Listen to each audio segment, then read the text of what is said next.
Breaking news from the world of boxing now, because a new federation has been launched in a bid to keep the sport in the Olympic Games. That's because it's on course to be dropped from 2028 onwards. Our reporter James Savundra joins me now. James, afternoon to you. Talk us through then the context of this and also the specifics of the actual announcement. Yes, this is massive news, Simon. World Boxing has been launched today. It's a new international boxing federation launched by a collection of leaders from across the world, including Great Britain as well. And its aim is clear. It's to make sure boxing remains an Olympic sport.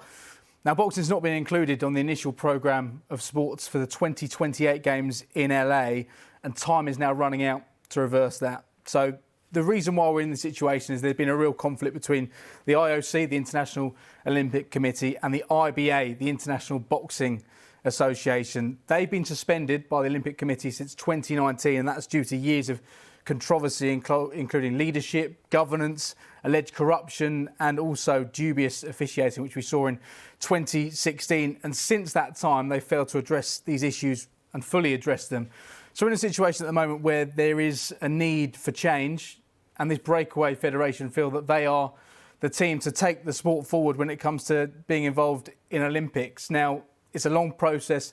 What needs to happen now? They need to seek recognition from the IOC to try and preserve boxing status as an Olympic sport. And in the interim, they're going to be led by leaders from across the sport, including Matthew Holt, who's the chief executive of GB Boxing, and also Tyson, who's the not Tyson Fury, the president of USA Boxing as well. So that's crucial because you've got these two big federations who are involved in trying to get Olympics, to get boxing back on side.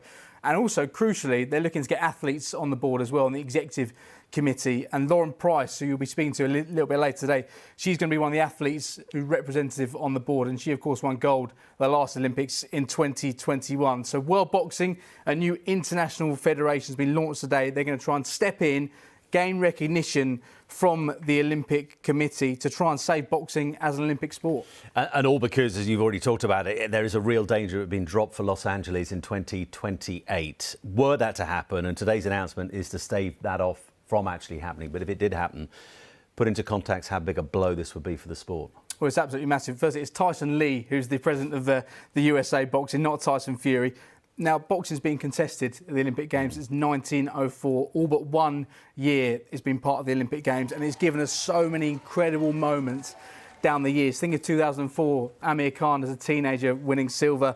At 2012, Nicola Adams and Anthony Joshua winning at London 2012. And then you've got the recent success. I mentioned Lauren Price, but the likes of Ben Whittaker and Fraser Clark now fighting under the Boxer banner. All of these fighters, Alexander Usyk, Katie Taylor, have used the Olympics and the success there as a springboard for their own professional career. And the visibility of boxing at the Olympics is such a driver for participation, particularly in this country as well. So if there was no presence of boxing at the Olympics, then you question where people would find boxing. Would you have boxing gyms filled with young kids or not? Because there simply wouldn't be that visibility and they wouldn't know much about boxing.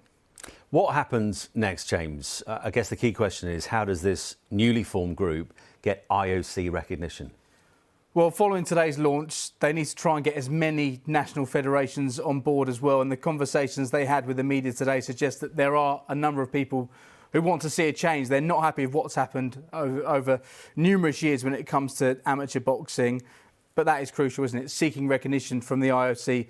It's not going to be easy or a quick process. There's been no communication yet either. That communication will start now following this launch. And of course, when it comes to things like this, you've got the legal ramifications as well. And you would expect there to be some legal challenges from the likes of the International Boxing Association. And they're already involved in legal action against the IOC because of the suspension they've had since 2019. And it's really important to say that the IOC loves boxing because of what it brings. I mentioned before, it provides racial, economic and gender diversity, which many sports we see at the Olympic Games simply don't offer at all. However, time is running out. They'll be finalising their programme for the 2028 Olympic Games in LA in October, so they need to act quickly. But hopefully, for those fans of boxing at the Olympics, this will be a positive step, although there's a long way to go. Fingers crossed, because it would be, as you say, a big, big miss. James, thank you ever so much.